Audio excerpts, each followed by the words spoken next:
She was 40 minutes into the procedure when he moved. Not much, just a shift of the hand, fingers tightening against the table edge. But in a room this quiet, it landed like a thunderclap. Jordan didn't flinch, didn't look up. Kept her hands exactly where they were because hands like hers, at this stage of a procedure, did not stop for anything. "Hold him," she said. Nobody moved. She looked up then, looked at the 4 suits standing in a wall behind her, with the particular expression of a woman who has spent her entire career being the smartest person in rooms that refuse to acknowledge it. I said hold him, or step outside and let him wake up alone. Either way, decide right now, because I have exactly 0 patience left tonight, and I used the last of it on the anesthesia. The largest suit, the one with eyes like a locked door, stepped forward and placed a careful hand on the man's shoulder. Jordan went back to work. The monitor steadied. The numbers climbed.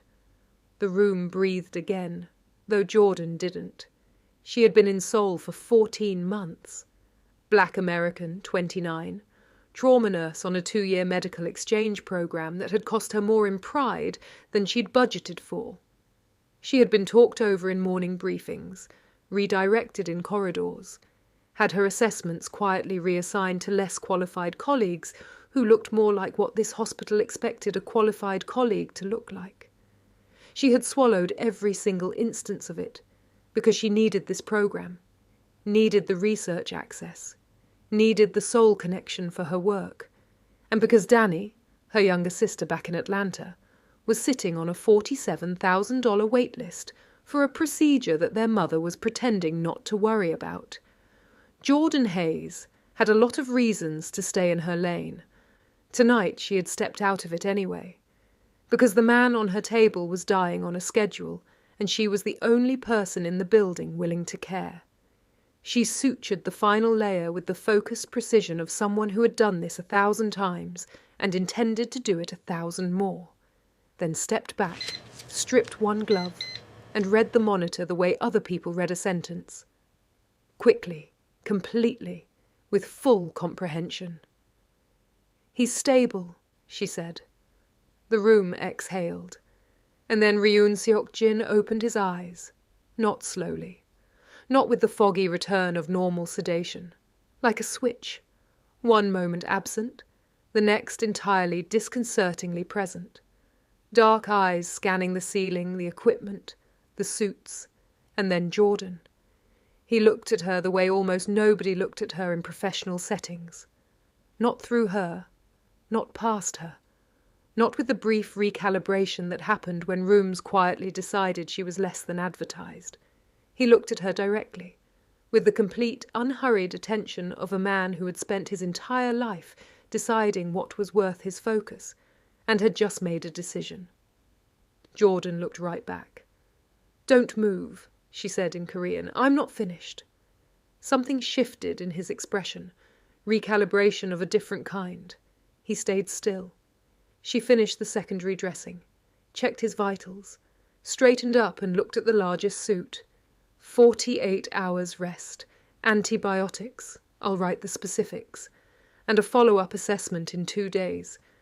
If those 3 things don't happen, tonight was a waste of both our time. She pulled out a notepad. Contact number. "There will be no record of tonight," the suit said. His English was careful, practiced. "I didn't ask about records," Jordan said. "I asked for a contact number. Because if this man develops a fever above 38 degrees before that follow-up, I need to be reachable. That's medicine, not negotiation." She held out her hand. "Number, now."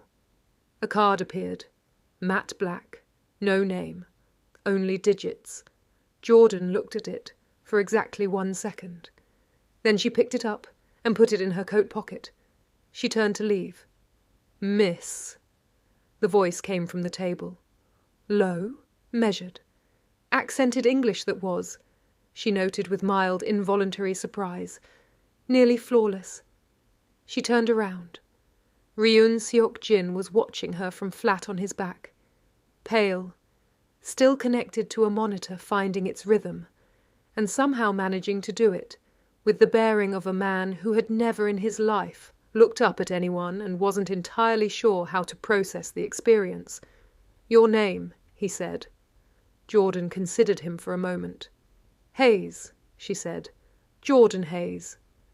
He held her gaze a beat longer than necessary. Then he closed his eyes. Jordan walked out of the treatment room, into the empty corridor, leaned against the wall for exactly 4 seconds. Then her phone buzzed. Her mother. A text. Danny's procedure got pushed back again. 3 more months. "We're okay. Don't worry." Jordan stared at the screen. At the words "don't worry" sitting there like they were simple. Like they were something a person could just decide to do. She put the phone in her pocket, took the black card out, looked at it. She should throw it away. She absolutely should throw it away. She put it in her wallet. If you want to keep watching this story, and trust me, it gets so much more complicated from here, like and subscribe. Let's get into it. 48 hours later, she came home to find a white peony on her doorstep. She almost walked past it. Then she saw the card underneath. Cream paper. 1 line. Korean and English both. "Your skills are required. A car is waiting." Jordan picked up the card. "Read it twice." Then she looked across the street at the black car with the idling engine that she now realized, with a cold, clarifying awareness, had been parked there since yesterday morning. She stood in her doorway for a long moment. Then she went inside and called Priya. "I need you to listen to me carefully," Jordan said, when her colleague picked up. "I'm about to do something that is either very smart or very stupid, and I haven't decided which yet. If you don't hear from me in 72 hours... She took a photo of the black card and sent it. "Call that number. Tell them Jordan Hayes said to honor the arrangement." "Jordan." Priya's voice dropped. "What arrangement? What is happening right now?" "I'll explain when I'm back." A pause. "Or it'll be on the news. Either way you'll find out." She hung up before Priya could respond. Packed a bag, practical, deliberate, the bag of someone who intends to come back. Medication reference book, spare scrubs, her own antibiotics and supplies because she trusted her own inventory over whatever they'd have, a portable phone charger, the small framed photo of her and Danny from Danny's high school graduation that she carried everywhere because she needed to remember, on the hard days, exactly what all of this was for. She zipped the bag, picked it up, walked to the door, stopped, walked back to her desk and wrote 1 sentence on a notepad, tore it off and left it face up where Priya would see it if she came. "I went willingly. This is not a crime. Do not call police." Then she walked out to the car. The driver opened the door without speaking. Jordan got in, sat in the center of the back seat, not tucked against the window, not diminished, and looked straight ahead. "I have conditions," she said. The driver's eyes met hers in the rearview mirror. "Daily contact with someone I choose. Full access to communicate with the outside. And the moment anyone makes me feel like a prisoner instead of a professional." She held the mirror's gaze. "I walk, through whatever door is closest." The driver said nothing. Jordan settled back. "Good talk," she said. "Let's go." The Ryun estate announced itself before they arrived. A shift in the air. A quality of darkness that was different from the city's darkness. The way truly powerful things have an atmosphere that precedes them. Then the gates, then the drive, then the building itself. Black stone and glass on the edge of the Han River, lit from beneath like something that didn't want to be approached and knew you were coming anyway. A woman met Jordan at the entrance. 50s. Posture like architecture. Silk manners wrapped around something considerably harder. "Miss Hayes, I am in Ryun. I manage the estate." "Where's my room?" Jordan said. A pause, brief, barely detectable. The pause of someone recalibrating. "This way." And I'll need a full inventory of your medical supplies by morning. I have my own list, and I want to compare them before I see the patient. Jordan followed her inside, eyes moving. Camera positions, exit points, staff movement. Not because she was afraid, because knowing where the doors were was a habit she had developed early and never unlearned. Also, I need confirmation that my contact has received a message from me before I sleep tonight. That was my condition in the car. The chairman will address your conditions in the morning. The driver heard me state them.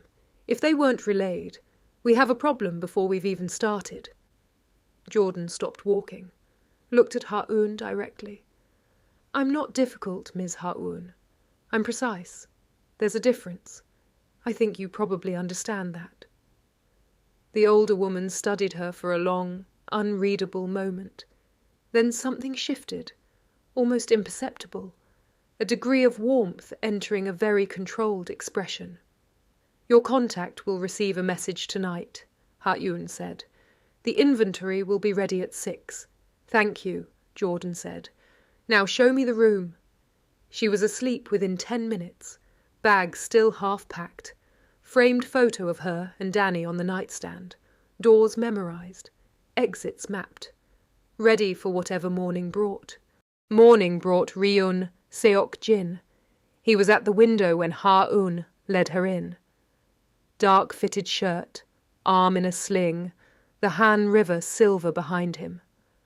Conscious and recovered enough to be standing, he was, Jordan acknowledged with the private, mild irritation she reserved for things that were inconveniently true, even more unsettling fully present than he had been on her table. There was a precision to the way he occupied space, as though he had calculated exactly how much of the room he needed and claimed only that, not an inch more. He turned, looked at her, the same way as before, directly, completely. Miss Hayes, he said, in English, flawless. Mr. Ryun, she said. Before you say anything, I have conditions. Something moved at the corner of his mouth, the ghost of something. I heard. Then you know I'm not here to negotiate the conditions. They're not negotiable. I'm here to discuss the terms of the work. He moved to the desk, indicated the contract already waiting. I'll be direct. 2 weeks. Private medical attendance. In exchange, your American debt. Cleared completely. Jordan didn't look at the contract. Looked at him. Looked at him the way she looked at everything, fully, without pretending she wasn't. You already knew about my debt before you sent the car. Yes? And my sister's procedure. A beat. Yes. So the peony and the card and the car, that was never really a choice. Seok-jin held her gaze. The contract is real, he said. The conditions you stated will be honoured. I could have used what I know as pressure. I didn't. You used it as currency instead, Jordan said, which is more sophisticated but not entirely different. The silence held. Neither of them looked away. I'm aware, he said finally, and something in those 2 words, the lack of justification, the plain acknowledgement, shifted something slightly in Jordan's calculation. She had expected deflection. She had expected the performance of reasonableness while maintaining control. She had not expected him to simply agree. She looked at the contract, picked it up, read every word, every clause, every condition, every line of the fine print, while Seok-jin waited without impatience or performance, just actual stillness. She reached the end, set it down. I'm adding 3 things, she said. In writing, initialed by you. Daily confirmed contact with Priya Anand at Seoul General. Full medical inventory I specify. Sourced within 24 hours. And a hard departure clause. Day 15 I leave. Your recovery status is not a variable. She slid the contract back. He picked up a pen, wrote each condition in the margin, initialed each one, pushed it back across the desk. Jordan picked up the pen, signed. "One more thing," Seok-jin said quietly. "Your sister's procedure, scheduled and paid by end of week." Jordan went still. The thing about holding something tightly for a very long time is that the moment someone offers to take the weight, you feel the full mass of it for the first time. $47,000, 3 postponements. Her mother's texts that always ended with, "Don't worry." Danny's voice at 3 in the morning, rough and tired and trying not to be. She breathed through it, kept her face even. "That wasn't in the contract." "No," he said. "It wasn't." Jordan looked at him for a long moment. At the man who had researched her life, who had sent a car, who had written her conditions into his own contract in his own handwriting, and not argued once. "Show me the clinic," she said, and picked up her bag. "Don't forget to like this video. It genuinely helps more people find this story. And drop a comment below. Team Jordan or Team Seok-jin. Let me know where you stand right now, because your answer is about to get complicated." The estate clinic was behind a door that looked like every other door in the building, which Jordan suspected was intentional. No signage, no indication. Just a keypad, and Ryun's hand entering a code she didn't try to hide, which meant either she trusted Jordan completely, or she changed it regularly. Jordan guessed the second. The door opened. Jordan walked in and stopped. She had worked in 4 hospitals across 2 countries. She had seen well-funded facilities and stripped-down ones, private wings and public wards. She had never walked into a private clinic that was better equipped than the trauma bay she had spent the last 14 months working in. She moved through it slowly, opened cabinets, checked supply dates, ran her hand along equipment that was calibrated, clean, and, she could tell from the absence of certain kinds of wear, rarely used at full capacity. An entire wall of pharmaceutical inventory, organized with a precision that suggested either medical training or obsession. "Who built this?" she asked. "The chairman had it constructed 3 years ago," Ryun said. "For himself. For eventualities." Jordan turned around. "Has anyone with actual medical training used it before me?" A pause. "No."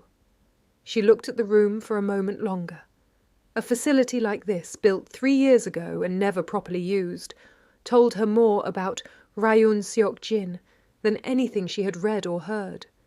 This was a man who prepared for the worst with the same precision he applied to everything else, who understood his own vulnerability and refused to be caught unprepared by it.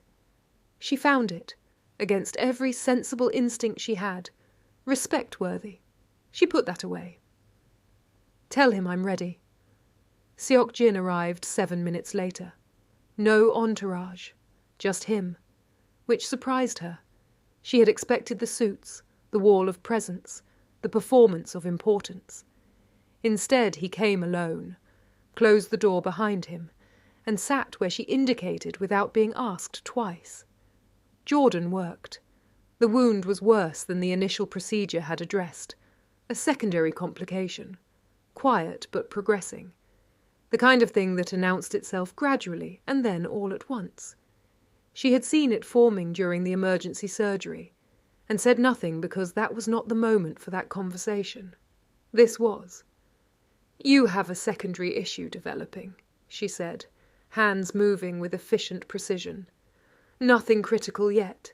Serious within 10 days if we don't address it properly, which means 2 weeks was always an optimistic timeline." Seok-jin was quiet for a moment. "How long?" 3 weeks minimum. Possibly 4, depending on how well you follow instructions, which... She glanced at him. "Based on the fact that you were standing at a window doing what appeared to be work emails at 7 this morning, I'm already concerned about." "You saw that." "I see everything in a clinical environment. It's my job." She finished the dressing, stepped back. "I'm not renegotiating the contract. Day 15, I leave as agreed, but I'll give you a full care protocol that someone can follow after. someone with at least basic medical training. Does Ha-un qualify? More than basic.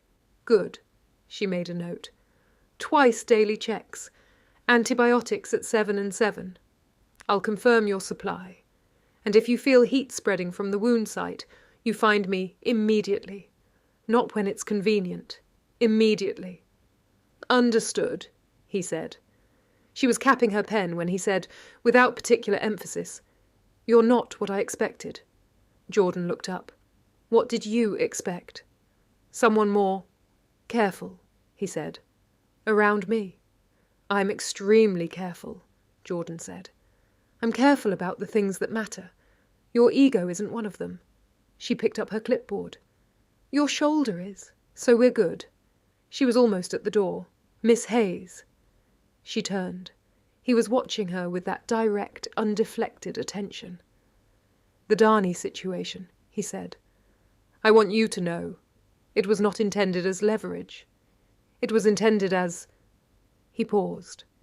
The pause of a man choosing words with unusual care.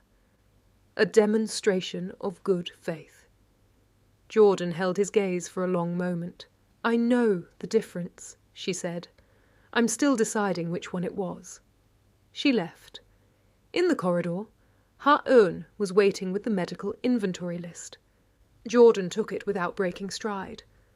Ha-un fell into step beside her, which Jordan noted, not following, walking with her. The subtle distinction of someone who had decided, on some internal metric, that this woman had passed a test she hadn't announced she was administering. "The east corridor," Ha-un said quietly. "There are cameras at both ends and one in the middle. The garden at the back of the property has none. If you need 30 minutes of genuine privacy, that's where to find it." Jordan stopped walking, looked at her. Ha-un's expression was perfectly neutral. "The inventory is complete except for 2 items. I've ordered them. They arrive tomorrow." She turned and walked away. Jordan watched her go, filed it, added Ha-un to the short list of people in this building she had decided to pay close attention to. Not with suspicion, but with the particular regard she reserved for people who were considerably more than they appeared. If you're still watching, and I know you are, go ahead and hit that like button right now. This story is just getting started. Now let's keep going. Day 3. Jordan had developed a routine. 6 a.m. Review charts. Confirm medication schedule. Check inventory. 7. Morning treatment, which Seok-jin attended with the punctuality of a man who applied the same discipline to recovery that he apparently applied to everything else. She gave him credit for that, privately, without mentioning it. 8:30. She walked the estate grounds because Ha-un had told her about the garden, and she had decided to use the information, which was its own kind of message back. Then the rest of the day managing the secondary complication, updating her protocol, calling Priya at the approved time. On day 3, Priya said, "You sound different." "I'm fine," Jordan said. "I didn't ask if you were fine. I said you sound different." A pause. "Are you safe?" Jordan looked out the clinic window at the Han River, silver and vast in the morning light. "Yes," she said, and meant it, which was its own complicated thing to sit with. She was safe. She was monitored and escorted and operating inside a system of control that was dressed up in courtesy and fresh flowers. But the fear she had expected, the constant low-grade alarm of being somewhere she shouldn't, hadn't settled in the way she'd braced for. She was trying to decide what that meant about her when the clinic door opened and Ryun Teao fell through it. Not literally, but close. He was 26 and looked like someone had assembled Seok-jin's features with the dial turned toward approachable, and then added chaos. Same jaw, same dark eyes, completely different energy. He was holding his left side with the expression of a man who had made a significant decision and was only now beginning to calculate its full cost. "You're the American nurse," he said in Korean. "I'm the medical attendant," Jordan said, already moving toward him. "Sit down." Don't argue." "I wasn't going to argue." "You were about to tell me it's not that bad," Jordan said. "Everyone says that. It's always that bad. Sit." He sat. She examined him efficiently. 3 cracked ribs, bruised sternum, split lip that had been bleeding longer than it should have. No internal signs of anything more serious, which was luck presenting itself as outcome. She worked quickly, getting him stabilized, wrapping the ribs with the particular firmness that made him inhale sharply. "Breathe through it," she said. "Easy for you to say." "I've cracked 2 ribs myself. It's not easy for me to say. Breathe." He looked at her with sudden, unguarded interest. "You cracked your own ribs?" "Medical school? Long story. Don't ask." She finished the wrap, stepped back. "What happened?" "Occupational disagreement," he said. "In Itaewon specifically." He blinked. "How did you— You have Han River dust on your shoes, which is north, but the bruising pattern on your knuckles suggests a confined space, probably a stairwell, which is more consistent with Itaewon's building density than this neighborhood." She handed him 2 painkillers and a cup of water. "I'm a trauma nurse. I read injuries the way you read a room." Teao took the medication and stared at her with an expression that was equal parts impressed and slightly alarmed. "My brother doesn't know you're this scary," he said. "Your brother hired me for my medical skills," Jordan said. "The rest is complimentary." She made a note in his file. She had started files on everyone she treated, force of habit. "The ribs need 6 weeks. You'll feel the urge to push through it in about 10 days when the sharpest pain fades. Don't. You'll re-injure and it will take 12 weeks instead." "Noted," Teao said. He didn't move. Looked at her with the open, unhurried curiosity of someone who had not yet learned to make his face unreadable. "Can I ask you something?" "You're going to regardless." He almost smiled. The family resemblance was sudden and sharp. "Are you scared? Being here?" Jordan considered the question seriously, which she could tell he hadn't expected. "I was scared on the drive over," she said. "The first night. I mapped every exit in the building before I slept. And now? Now I'm focused on the work." She closed his file. "Which is how I handle most things." Teao nodded slowly. Then, in a different register, quieter, more deliberate. "The night my brother was shot. The timing was too clean. Someone knew exactly where he'd be." Jordan went still, kept her expression neutral. "That sounds like something you should be telling him, not me." "I'm telling everyone," Teao said simply, "because I don't know yet who already knows." He stood carefully, one hand on the table. "Thank you, Miss Hayes, for my brother, for this." He gestured at his ribs. "For not treating me like I'm made of glass." "You're not made of glass," Jordan said. "You're made of cracked ribs and bad decisions, completely different." He laughed, genuinely, surprised into it, and then winced hard from the ribs, which made Jordan almost smile. Almost. She watched him leave. Then she sat down at the clinic desk, opened a fresh page in her notepad, and wrote 1 line. Someone inside gave up his location. She stared at it. Then she wrote a 2nd line. Find out who before it happens again. She was a nurse on a 2-week contract. She was here for the debt and for Danny and for the clean departure on day 15. She told herself that for a solid minute. Then she started making notes. Day 11 arrived the way the best and worst things do. Quietly, without announcement, looking exactly like every other day, until it wasn't. Jordan was in the garden. Ryun had told her about it on day 1, and she had been using it every evening since. 30 minutes of genuine privacy. No cameras. Just the night air and the Han River visible beyond the estate walls, and the particular silence of a place that had been deliberately left alone. She came here to decompress, to be, for a few minutes, just a woman sitting on a stone bench instead of a professional maintaining composure inside a complicated situation. She had her shoes off, face tilted up toward a sky that was doing something beautiful with clouds and city light.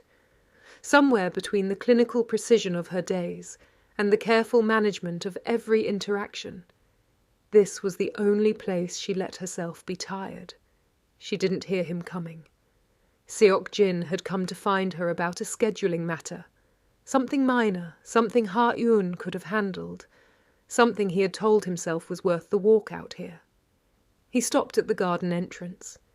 He had spent 11 days watching Jordan Hayes operate, had watched her work with a precision that he recognized because he applied the same standard to everything he did, had watched her push back, hold her ground, negotiate without flinching, treat him without deference and without hostility and without performing either. He had built a complete picture of her as a force, contained, directed, formidable. He had not seen this. She looked younger, somehow. Not diminished. Just unguarded in the specific way people only allowed themselves when they were certain they were alone. The professional composure was gone. The careful calibration was gone. Just a woman, shoes off, face to the sky, carrying something heavy and letting herself feel the weight of it for 30 minutes before she picked it up again. Something moved through Seok-jin that he did not immediately have a name for. He was a man who had run a criminal organization since he was 19 years old, who had made decisions in dark rooms that other men couldn't live with, who had built walls so structural and so long-standing that he had genuinely stopped noticing them. He did not, as a general principle, get caught off guard by his own interior. He stood at the garden entrance for a moment too long. Then he stepped back, quietly. The scheduling matter could wait. Everything could wait. He went back inside and stood in his study doing nothing for a full minute, which Ryun, passing in the corridor, had never once seen him do. She looked at him, glanced toward the garden, looked back, said nothing, but something settled in her expression. The quiet resolution of a question she had been carrying for a long time. Day 12. Morning treatment. Jordan was rewrapping the dressing when Seok-jin said, without being asked, without particular setup, "My father was killed at a dinner table. I was 19. I had approximately 4 hours to decide what kind of man I was going to be." Jordan's hands didn't stop moving, but she was listening with her full attention, and he could tell. "I chose to build," he said, "rather than retaliate. People mistook that for weakness for about 3 years. Then they stopped." "Why are you telling me this?" Jordan asked. Not unkindly, just directly, the way she did everything. "Because you asked me once how a man like me ends up needing a private medical attendant," he said. "That's the answer. The decisions I made at 19 created a specific kind of enemy, the kind that waits." Jordan smoothed the final edge of the dressing, stepped back, looked at him, fully, without pretending she wasn't. "The person who gave up your location," she said, "you know who it is." It wasn't a question. She had watched his face change subtly 3 days ago when Teao had come to the clinic for a follow-up, had watched the almost imperceptible shift when Kang's name came up in passing conversation, had filed it, had been waiting. Seok-jin met her gaze. "Yes. And you're waiting." "I'm confirming," he said. "There's a difference." Jordan looked at him for a long moment. "Be careful with that difference," she said quietly. "I've seen what happens when people are so certain of their own precision that they stop leaving room for error." The room was quiet. "That's not medical advice," he said. "No," she said. "It isn't." Something shifted between them in the silence. Not dramatic, not announced. just a quiet reconfiguration of the space they occupied relative to each other. She had stepped briefly out of the professional frame. So had he. They both knew it. Neither of them addressed it directly. Jordan picked up her clipboard. "Afternoon check at 5. Don't skip it." "I don't skip things," he said. "First time for everything," she said, and left. In the corridor she exhaled slowly, told herself it was nothing, told herself she was 13 days from the clean departure she had planned, and she was not going to complicate it now. She told herself that with great conviction. It didn't entirely work. Day 13, 3 a.m. Jordan woke to Ha-eun's hand on her shoulder. Firm, urgent, no apology for the hour. "Teao," Ha-eun said. "Now." Jordan was moving before she was fully awake. Feet on the floor, kit in hand, the deep muscle memory of a trauma nurse overriding everything else. She followed Ha-eun through corridors that were suddenly full of movement, suits converging, voices low and clipped, the clinic, Teao on the table, pale, conscious, pressing his hand against his side with the focused determination of someone managing pain through sheer will. Jordan was gloved before the door closed behind her. "Talk to me." "Altercation," Teao said through his teeth. "Other guy started it." "Other guy always starts it. Where's the pain centered?" "Left side, lower." She examined him quickly, efficiently, hands moving with the particular authority of someone who has done this in worse conditions with less equipment. Not the ribs this time. A deep laceration, significant but manageable. No organ involvement that she could detect. She started working. "You're going to be fine," she said, "but you're going to feel terrible for a week, which you've earned." "Harsh," Teao said. "Accurate," Jordan said. She was 40 minutes into the procedure. Focused, steady, the rest of the world reduced to the work in front of her, when she became aware that Seok-jin was in the room. She didn't look up, didn't stop, but she felt it. The shift in the air that she had learned over 13 days to associate with his presence. He had come in quietly, was standing at the back of the room. She kept working. When she finally stepped back, procedure complete, Teao stable, the monitor singing numbers that meant he was going to be fine, she stripped her gloves and turned. Seok-jin was standing against the back wall with his arms crossed and an expression she had never seen on him before. All the composure was still there. The surface was intact. The architecture was standing. But underneath it, visible in the set of his jaw and the quality of his stillness, was something raw. Something that looked like fear that had recently finished and left its mark behind. He was looking at Teao. Then he looked at Jordan. "He's stable," she said. "The laceration was serious but contained. He needs rest and monitoring for 48 hours. Then he'll be insufferable again, which is how you'll know he's recovered." Something in Seok-jin's face shifted. Not quite a smile, but the release of a tension so significant it changed his entire bearing. He exhaled once, slowly. And for that single moment he was not the chairman of anything. He was a brother who had been terrified and was now, cautiously, not. Jordan had seen 1,000 people receive news about people they loved, had watched relief move through bodies like weather. She understood, watching him, that Teao was not just his brother. Teao was the thing that Seok-jin Ryun, who had built walls around everything, had never managed to build a wall around. She looked away, gave him the moment, began cleaning up the clinic with quiet efficiency. She heard him cross the room, stop beside his brother, say something in Korean too low to catch, not for her ears, not for anyone's ears, just between them. Teo's response was weak but immediate and characteristically Teao. A short laugh that made him wince, and then something back in Korean that made Seok-jin, she caught it in her peripheral vision, press his hand briefly over his eyes. Not crying. Just close.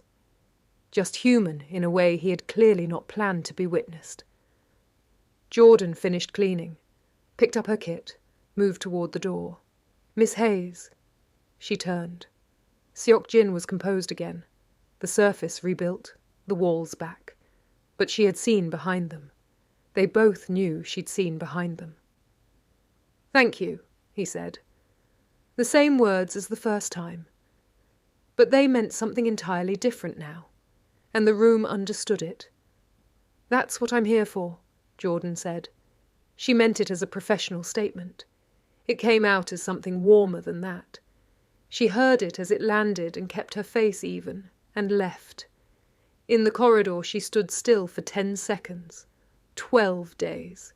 She had been here 12 days, and she was a person who finished what she started, and honoured what she signed and left on day 15 as agreed. She was also, she acknowledged in the privacy of an empty hallway, at 3 in the morning, a person who had just watched a man she had been carefully not thinking about reveal the most human thing about himself, and felt it land somewhere she hadn't given anyone access to in a very long time. She went back to her room, sat on the edge of the bed, looked at the framed photo of her and Danny. Danny was grinning in the photo, the gap-toothed grin she'd had since she was 7 years old and knocked out her front tooth falling off a bike Jordan had dared her to ride. Jordan had carried her home on her back, terrified, and Danny had laughed the entire way. "I know your voice," Danny would say, if Jordan called right now. "Whatever you're about to say, I know your voice." Jordan put the photo face down, lay back on the bed, stared at the ceiling. Day 15, she told herself. Clean, as planned. She believed herself about 60%. Day 15 arrived on a Tuesday, grey and quiet. The Han River the colour of old silver. Jordan's bag was packed, had been packed since the night before with the same deliberate practicality she had brought to packing it the first time. Practical, intentional, the bag of someone who planned to leave and was leaving. Ryun met her in the corridor with the contract.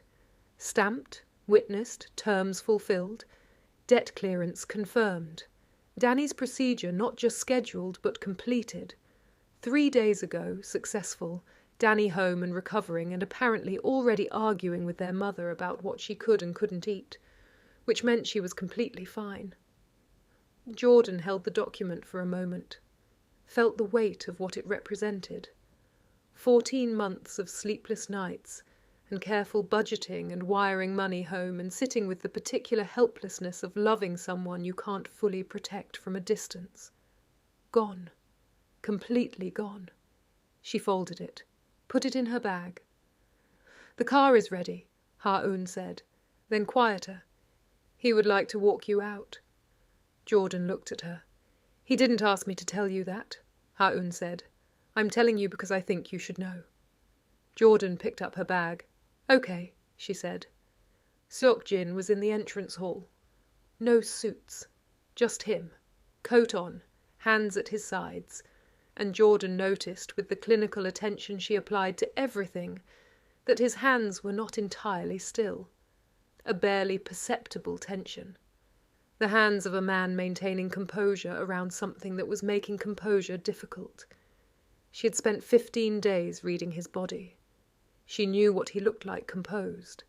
This was different. They walked to the car in silence. The estate grounds were grey and still around them, the river beyond the walls moving without urgency. Jordan kept her eyes forward, felt him beside her. Not close, not angled toward her, just present in the way he always was, that precise occupation of space. At the car she turned around. He looked at her. "The debt cleared on day 3, he said. "I want you to know that. Not day 15, day 3. "I know," she said. "I checked." Something moved across his face. "Then you know it wasn't contingent." "I know," she said again. Softer this time. They stood in the grey morning, the car idling, the gates open. Everything she had come for, achieved, complete, intact. Her dignity, her terms, Danny's health, her freedom. "The clinic," she said. "I've been thinking about it." "I know," he said. And there was something in those two words, a quiet certainty, not arrogant, just honest, that told her he had been waiting for her to get there on her own and had been patient about it in a way that had cost him something. "I have conditions," she said. "You always do," he said. And this time, the corner of his mouth actually moved, an actual almost smile, small and real and entirely unperformed.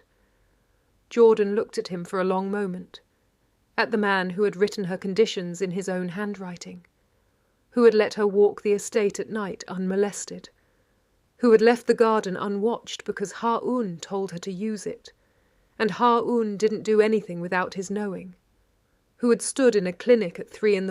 and been human in front of her when he clearly hadn't planned to be. "Day 15, she said. "I'm leaving, as agreed." "I know," he said, "but I'm not disappearing," she said. He held her gaze. Said nothing, but the quality of his stillness changed. Settled somehow.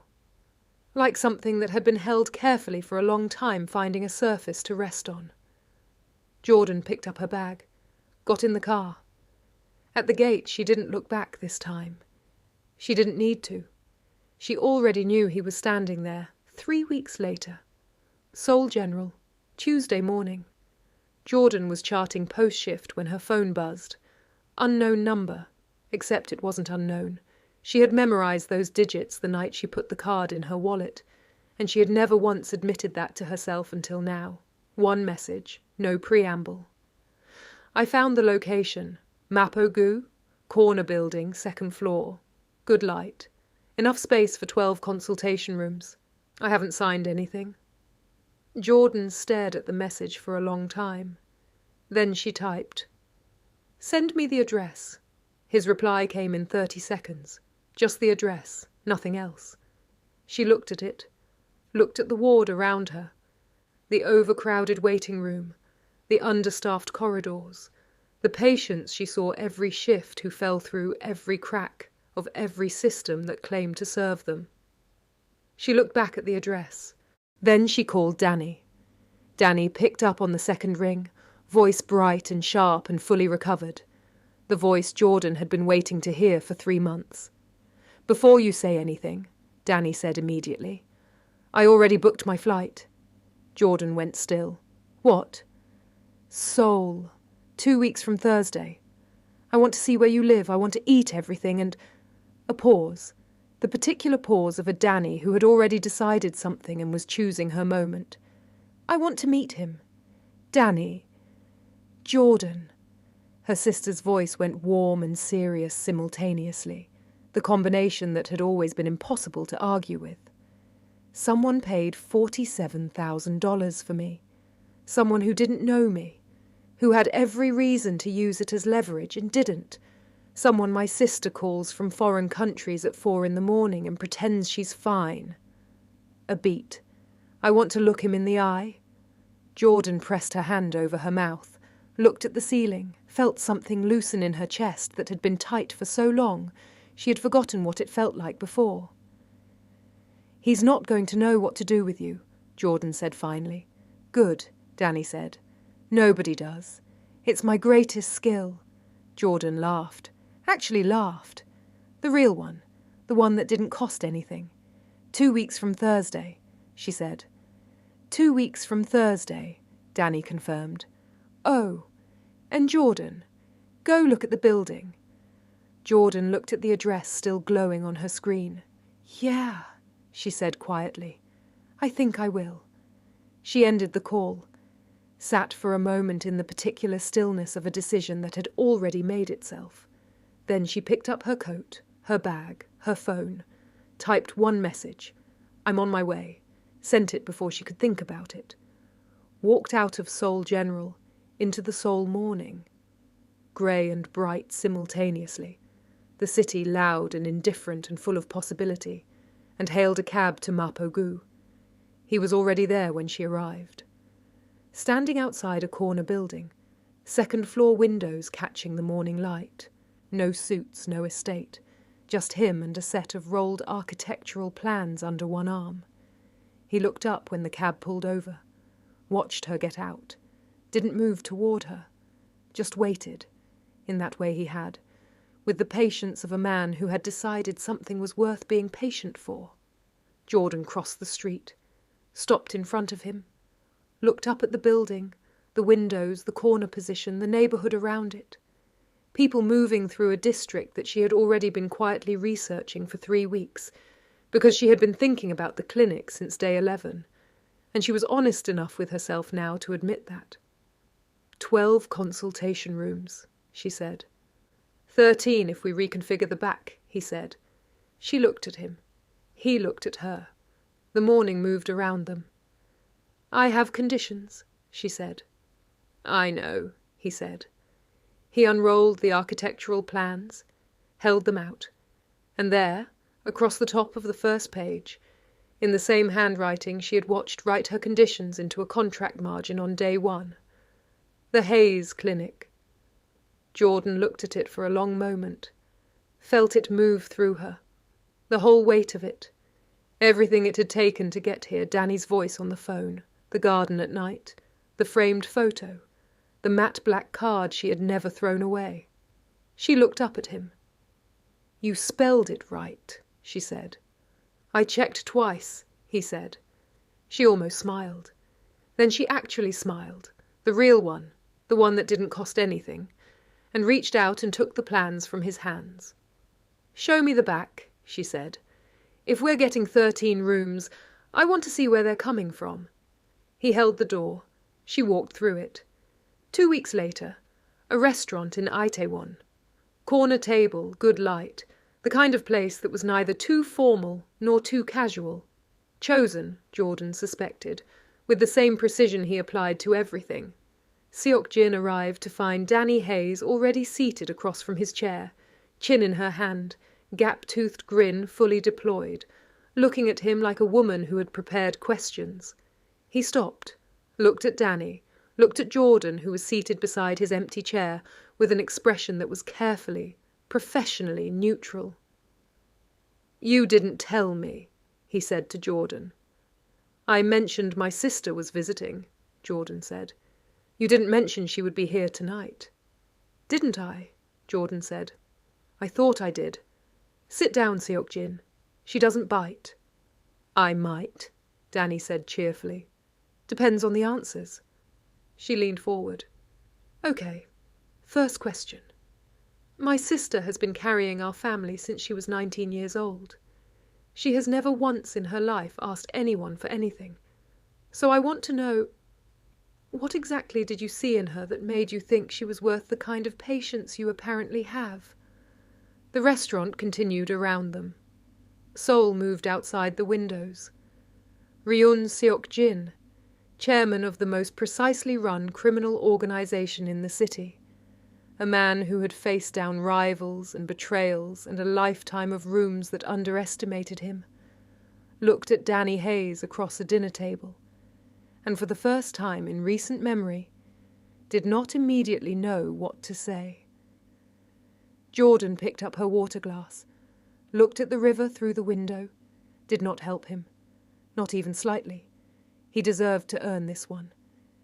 He looked at Danny. Then he said, with the careful honesty of a man choosing words like they mattered. She walked into a room full of reasons to leave and stayed, because someone needed her to. And she didn't make it anyone else's business that she was afraid. A pause. I recognize that. I've been doing it my whole life. The table was quiet. Danny looked at him for a long moment. Then she looked at Jordan. Jordan was looking at Seok-jin, with an expression she wasn't managing anymore. Open, unguarded, the garden at night version of her face that he had seen once and clearly never forgotten. Danny picked up her menu. Okay, she said simply. What's good here? Seok-jin looked down at his own menu. And Jordan, watching him from the corner of her eye, saw it, Small, real, entirely unperformed. He was smiling. Not the ghost of one, not almost, the actual thing. She looked back at her menu, felt the warmth of it settle somewhere permanent. Under the table, his hand found hers. Briefly, just the press of fingers, a question, not a statement. Jordan turned her hand over, answered it. Danny, behind her menu, said nothing. But she was absolutely, completely, gap-toothedly smiling. If this story moved you, share it with someone who needs to hear it, because this channel is where ordinary people do extraordinary things, and we are just getting started. Drop one word in the comments, just one. Whatever this story left you with, we'll see you in the next one.